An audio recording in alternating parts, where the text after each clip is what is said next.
والخبر الصادق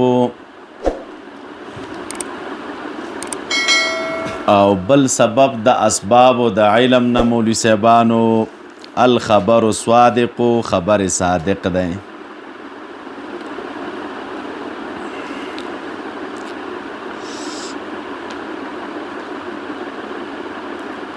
خبر صادق دا مولوی صاحبانو دویم سبب دی د اسباب د علم نه. شارح مولا صاحب څوی تاسو ورته وګورئ الخبر الصادق ای المطابق للواقع، هغه خبر چې کم خبر مطابق وي د چا سره؟ د واقع سره. فإن الخبر كلام يكون لنسبته خارجنا،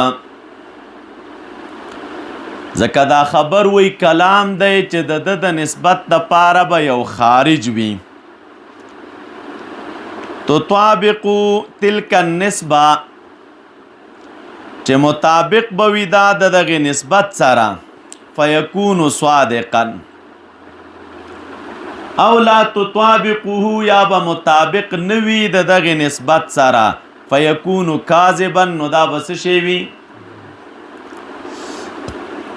نو فالصدق والكذب على هذا من اوصاف الخبر. نو صدق او کذب د دغه تعبیر مطابق دا د صفاتو د چا نشول؟ د خبر نه. وقد يقالان بمعنى الاخبار، او کله نا کله دا راضی په معنا د اخبار سره عن الشيء، او دا اخبار د یو شي نه علی ما هو به، په هغه طریقه اخبار چې دی په هغې باندې وي، او لا علی ما هو به. څه معنا؟ ای الاعلام بنسبت تامه، آگاهی د په یو نسبت تامه چې دا به مطابق د دې واقع سره وي یا به نه وي، نو فیکونان، نو په دې صورت بیا جوړیږي من صفات المخبره، من صفات د دې وجنه فمنها هنا یقع، دم دې وجنه واقع کیږي په بعض کتبو کې الخبر الصادق بالوصف، وفي بعضها او په بعضو کې راځي خبر الصادق بالاضافه. ځینو کې مولوی صاحبانو وصف دی او په ځینو کې نو ځینو کې راځي خبر الصادق او په ځینو کې راځي الخبر الصادق. دا ترجمه د دې عبارت او دا هغه څه دي چې دا تاسو ته مخکې ما په وهو حسبي و نعم الوکیلو کې دا شی تفصیلا بیان کړی و. مقه خبره ده، اوس صرف دلته درته نشاندهي کوم او تاسو ورته متوجه شئ. مولوی صاحبانو قضایا دوه قسمه دي. اوله کې غټه کچه باندې تاسو وایي یوه قضیه ملفوظه ده او دویمه قضیه معقوله ده. په قضیه کې څو شیان دي؟ موضوع ده، محمول ده، او د موضوع د محمول په درمیان کې نسبت ده. د دغه موضوع د محمول دا معنا چې ستا په ذهن کې پرته وي او لا تعبیر دې پې نه یې کړی او تلفظ دې نه یې کړی ورباندې، نو دې ته ویلی کېږي مولوی صاحبانو قبل التعبیر او قبل التلفظ، دې ته وایي قضیه معقوله. څه ورته وایي؟ او چې کله یو څوک راولګېږي په دې تعبیر وکړي او تا وویلې په ژبه باندې چې زیدون قایمونه، اوس ته دغې قضیې نه کومه قضیه جوړه شوله؟ قضیه ملفوظه. مخکې کومه قضیه وه او اوس کومه قضیه شوه؟ مخکې قضیه معقوله وه، اوس قضیه ملفوظه شوه. په دې قضیه ملفوظه کې مولوی صاحبانو موضوع د محمول دی او نسبت دی. موضوع څه شی ده؟ مثلا زیدون. محمول څه شی دی؟ او نسبت څه شی دی؟ ثبوت د قیام چا لره؟ زید لره. ثبوت د قیام وشوه. دا دوش. اوس دویمه خبره چې دیږي کې موږ او تاسې کوو مولوی صاحبانو، دا کم نسبت چې په دې چا کې پروت دی، په دغې کلام کې پروت دی، دې نسبت ته کوم نسبت وایي؟ نسبت کلامی. کم نسبت ورته وایي؟ قطع د نظر د دغه نسبت نه چې دا نسبت په دې کلام کې پروت دی وې دلته به په خارج کې هم یو نسبت وي تطابقه او لا تطابقه چې دا دغه سره مطابق وي دغه نسبت کلامی او یا ور سره مطابق یا به مطابق وي ور سره او یا به مطابق ور سره نه وي. اوس کته چې مولا سے په خارج کې نسبت سره کمی نسبت خو ذهني شی نه د دوه شیانو په درمیان کې دی نسبت خو خارج کې وجود لري نه خارج کې موجود دی نو څه شی موجود دی زید خارج کې څه شی موجود دی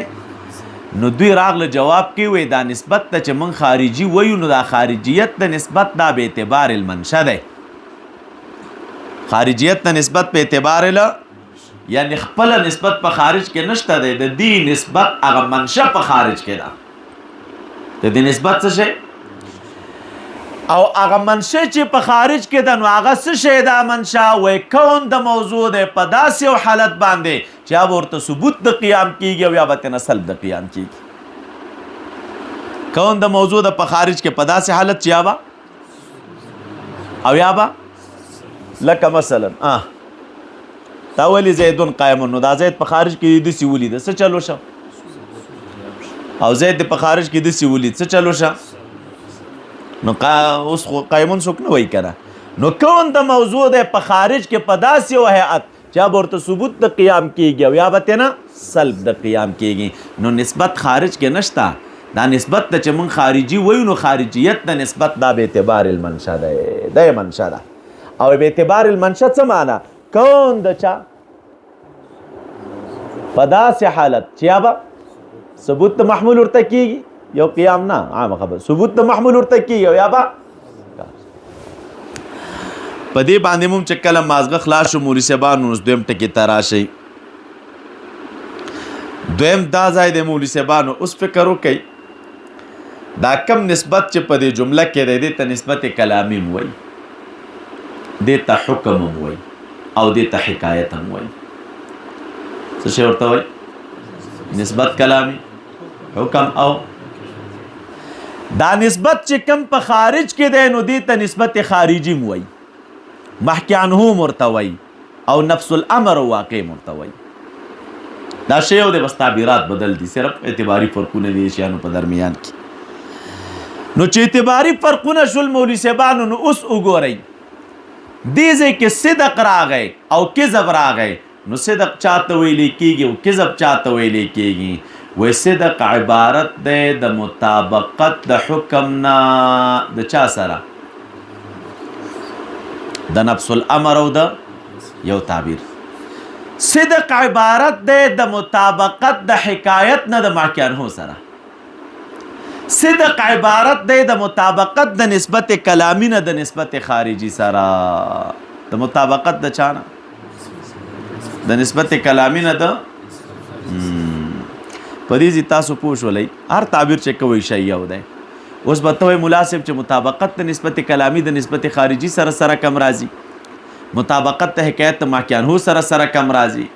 مطابقت د حکم د نفس الامر او د واقع سره کم راځي وای طریقه د مطابقت دا د مولوی صاحبانو به ايکونا ایجابیین چې یا به دا دوانه ایجابي وي او یا به دوانه نسبت خارجي یا ذهني یا به دوانه څه شي ایجابي یا به کدوانه ایجابي و نو هم صدق کدوانه سلبي و نو مطابقت د خبر د واقع سره په دې طریقه راځي او کذب چاته وای عدم مطابقت د چا د نسبت کلامی د نسبت خارجي سره عدم مطابقت په دې صورت کې راځي چې په دې کې یو ایجابي وي او بل پکې سلبي وي یو ایجابي وي او بل یا نسبت کلامی ایجابي وي نسبت خارجي سلبي وي یا نسبت خارجي سلبي وي نسبت کلامی ایجابي وي مثال به خارج کې څنګه تاسو ګورئ نسبت کلامی دی ویلی زیدون قائم او خارج کې چې دی وکتل نو هم زیدون قائم خارج کې د آزاد په داسې حالت چې ثبوت قیام ورته کېده نو خارج کې هم زیدون قائم او نسبت کلامیم زیدون قائم نو دوه ایجابي دي کنه دا بس شی وي او کتا ویلی زیدون لیس بقائم نسبت کلامی سلبی ده او خارج کې هم زیدون نو کم نسبت شو صدق شو که کذب ځکه دوانه سلبي شو او کتا ویل چې زیدون قائم نسبت کلامی ګوره ایجابي شو خارج کې مولوی صاحبانو زیدون قائم نو بلکې زیدون لیسا دا څه شی شو په دې ځای ورسېدلی نو چې یو ایجابي او بل سلبي نو دې ته څه شی ویلی کېږي کله مو چې صدق او کذب وپېژندل نو اوس راشئ هلکه وایي دا خبرې صادق دی او دا خبرې کاذب دی نو صدق د خبر چاته وایي او کذب د خبر چاته وایي وایي صدق د خبر عبارت دی د مطابقت د کلام د نسبت کلامی نه د نسبت خارجي سره او کذب د خبر مطابقت ته د عبارت ته د عدم مطابقت ته نسبت کلامی نه د نسبت خارجي سره د نسبت اوس دا خبره چې دا صدق او کذب اولا نو بذات صفتین د چا دي دا شارح دا خبره ته کړی دی ته اشاره کړی نو دا زده کې مولوي صاحبانو تحقیق دا دی چې صدق او کذب دا اولا نو بذات دا صفتین د نسبت کې هغه نسبت چې کوم نسبت په جمله کې پروت دی دا حقیقتا صفتونه د چا دي حقیقتا صفتونه د چا دي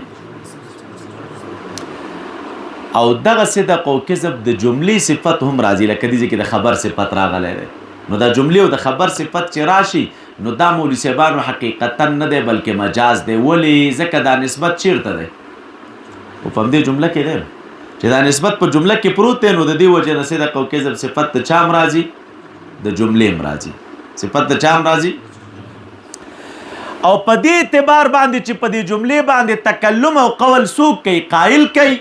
تلفظ څوک کوي په جمله باندې په زیدون قائمون خو قائل یې کوي نو د دې وجې نه دی قائل ته هم صادق او کاذب ویلی کېږي قائل ته هم د همدې وجې نه په نحو میر شریف کې راځي که جمله خبرې هغه قائل اشرابه صدق و کذب صفت توان کر ګورال ته صدق و کذب صفت د چا ګرځولی د قائل ګرځولی دی نو حقیقتا او بذات صفتین د نسبت مجازن صفتین د چا دي د جملې خو دلته مجاز دی په یوه مرتبه کې او بیا مجازن صفتین د قائل دی خودی کې مجاز دی په دو مرتبو کې مجاز دی په چا کې په دو مرتبو کې نو صدق او کذب حقیقتا صفتین د چا دي د نسبت او مجازن صفت د چا دی د جملې او د نو ځکه کله صفت د جملې راځي او کله صفت د قائل راځي لکه دې کې صفت د جملې هم راغلی او صفت د چا هم راغلی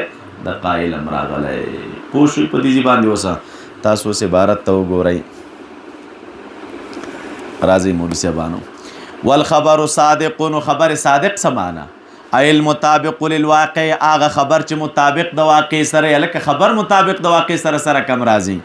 فإن الخبر دی وی ځکه دا خبر یو کلام دی چې د نسبت د پاره به یو خارج وي تطابقه چې مطابق به ور سره دغه نسبت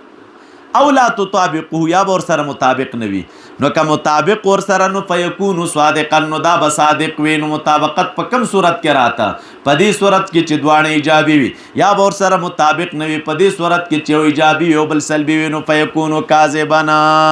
فیکونو په دې ځای تاسو ورسېدلی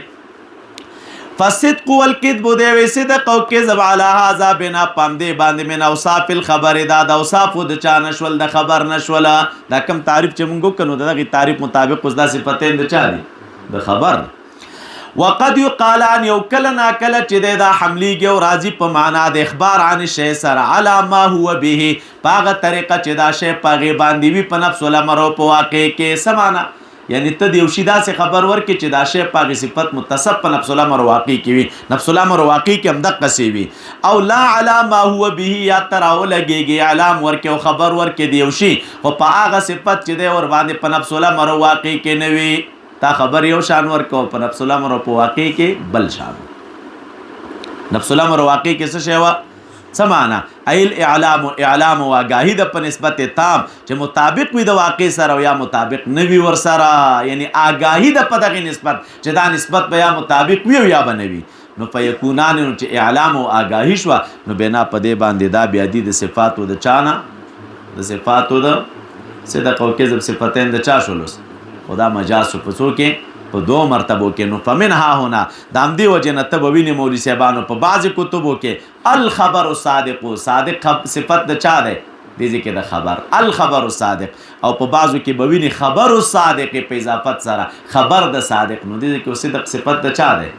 د مخبر دی دا اول خبر صادقو دغه نسخه درته یادوي ښه چې دویم سبب د اسبابو د علم نه خبر صادق دی نو په ځینو نسخو کې عبارت داسې دی الخبر صادق صادق صفت د خبر دی او په ځینو نسخو کې عبارت داسې دی چې خبر او صادقې د صادق خبر د صادق پوه شوي په دې ځای باندې درځئ د داسې نورو ښکلو ویډیوګانو لپاره زموږ د الجامع دارالاحناف کابل یوټیوب چینل سبسکرایب کړئ.